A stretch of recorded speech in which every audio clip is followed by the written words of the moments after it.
ATN Bangla new York studio থেকে US পরিক্রমায় সবাইকে আমন্ত্রণ জানাচ্ছি। আমি নাসিমা আক্তার ঝর্ণা। যুক্তরাষ্ট্র প্রবাসী বাংলাদেশিদের অনুষ্ঠান এবং মূলধারার কিছু ঘটনা নিয়ে আজকের ইউএস পরিক্রমা। প্রথমে শিরোনাম। ত্যাগের মহিমায় সৃষ্টির কল্যাণ কামনার মধ্য দিয়ে ধর্মীয় ভাব গাম্ভীর্যে যুক্তরাষ্ট্রে উদযাপিত হল পবিত্র ঈদুল আজহা। হেড ক্রাইমের শিকার হয়ে নিউ ইয়র্ক সিটির ব্রোঞ্জে ঝরে গেল আরও এক বাঙালির প্রাণ। পৃথক অনুষ্ঠানের মধ্য দিয়ে যুক্তরাষ্ট্রে পালিত হল জাতীয় 4 নেতার স্মরণে জেল হত্যা দিবস। শুনছিলেন শিরোনাম, এবার বিস্তারিত।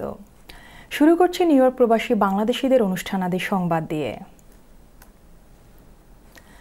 মানব জাতির শান্তি ও সমৃদ্ধি কামনা করে রোববার যুক্তরাষ্ট্রে বাংলাদেশি মুসলমানরা একসাথে উদযাপন করলেন পবিত্র ঈদুল আজহা। নিউ ইয়র্ক সহ বাংলাদেশে অধ্যুষিত সব স্টেটে ইসলামী ভাব গাম্ভীর্যের মধ্য দিয়ে ত্যাগের মহিমায় উজ্জীবিত হয়ে ঈদুল আজহার নামাজ আদায়ের পর পশু কোরবানি দেন প্রবাসী বাংলাদেশি মুসলমানরা। নিউ ইয়র্কের সবচেয়ে বড় ঈদুল আজহার নামাজ অনুষ্ঠিত হয় সকাল 8টায় জামাইকা মুসলিম সেন্টারে।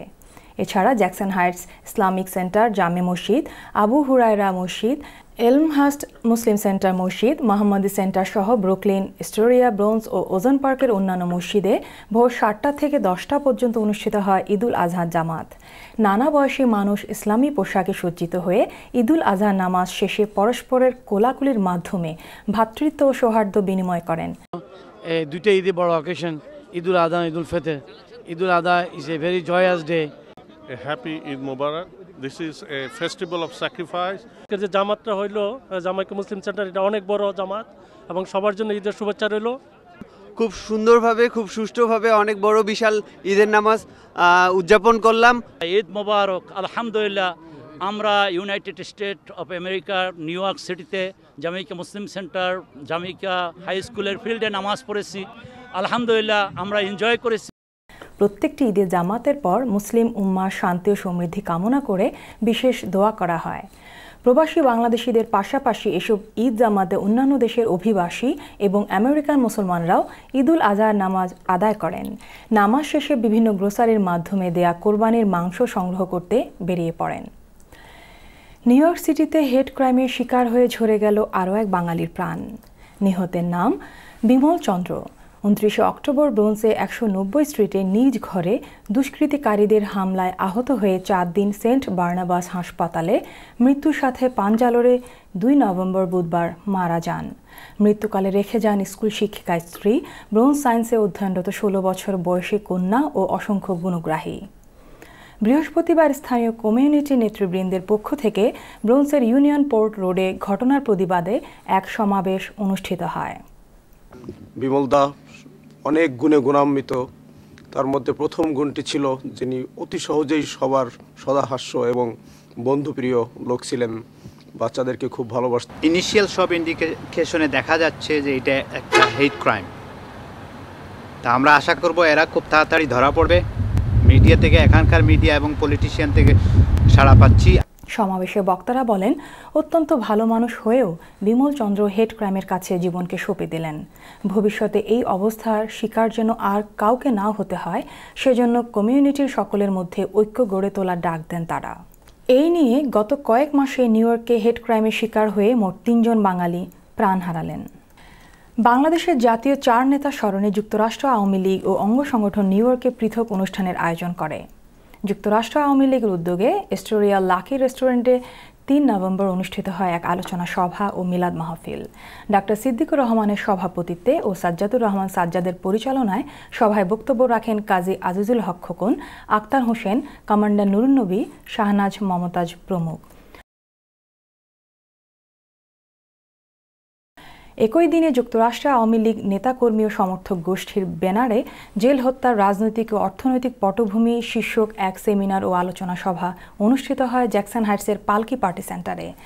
সেমিনারে সভাপতিত্ব করেন ডক্টর প্রদীপ রঞ্জন কর। কায়কোবাদ খানের পরিচালনায় সেমিনারে জেল হত্যার আসামিদের বিচারের দাবি জানান বক্তারা। 4 নভেম্বর শুক্রবার ব্রুকলিনস্থ রেস্টুরেন্টের ব্রুকলিন প্রবাসী কর্তৃক জেল হত্যা দিবস পালিত হয়। নিউ ইয়র্ক সিটি আওয়ামী লীগের সভাপতি কমান্ডার নূর নবীর সভাপতিত্বে এবং Sandwip education and cultural society সহ সভাপতি নুরুল ইসলাম নজরুল পরিচালনায় অনুষ্ঠিত সভায় বক্তব্য রাখেন ডাক্তার সিদ্দিকুর রহমান, আবুল কাশেম, আব্দুস সামাদ আজাদ প্রমুখ। আওয়ামী দুঃশাসনের কবল থেকে গণতন্ত্র পুনরুদ্ধারে প্রবাসী জাতীয়তাবাদী শক্তিকে ঐক্যবদ্ধ হয়ে সরকারের পতনের আন্দোলন শরিক হওয়ার আহ্বান জানিয়েছেন যুক্তরাষ্ট্রে সফররত বিএনপির অর্থ সম্পাদক আব্দুস সালাম।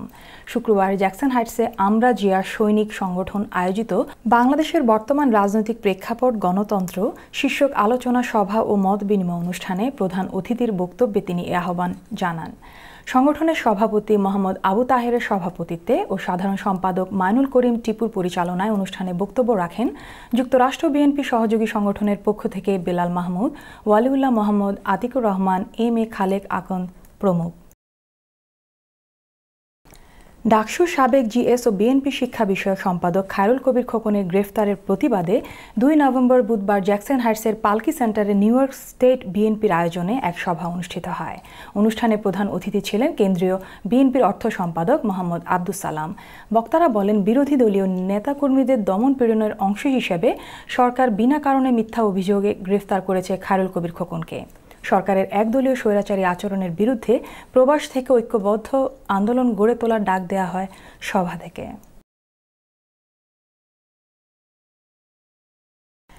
নরসিংদী সিটি মেয়র লোকমান হোসেনের হত্যাকারীদের শাস্তি দাবি করেছে নরসিংদী জেলা সমিতি ইউএস এর নেতৃবৃন্দ। জ্যাকসন হাইটসে টক অফ দ্য টাউন রেস্টুরেন্টে এক শোক সভায় বক্তারা এ দাবি জানান।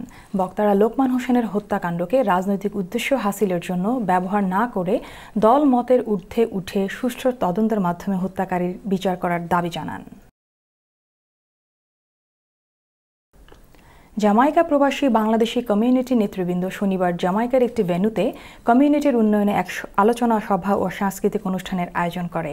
সভায় নিজেদের মধ্যে ঐক্য ও সম্প্রীতি বৃদ্ধির মাধ্যমে অন্যান্য অভিবাসী সম্প্রদায়ের সাথে নিজেদের অবস্থানকে শক্ত করে মূলধারার সংস্কৃতির পাশাপাশি নতুন প্রজন্মকে বাংলাদেশি কৃষ্টি ও সংস্কৃতি শিক্ষা দেওয়ার প্রতি গুরুত্ব আরোপ করেন।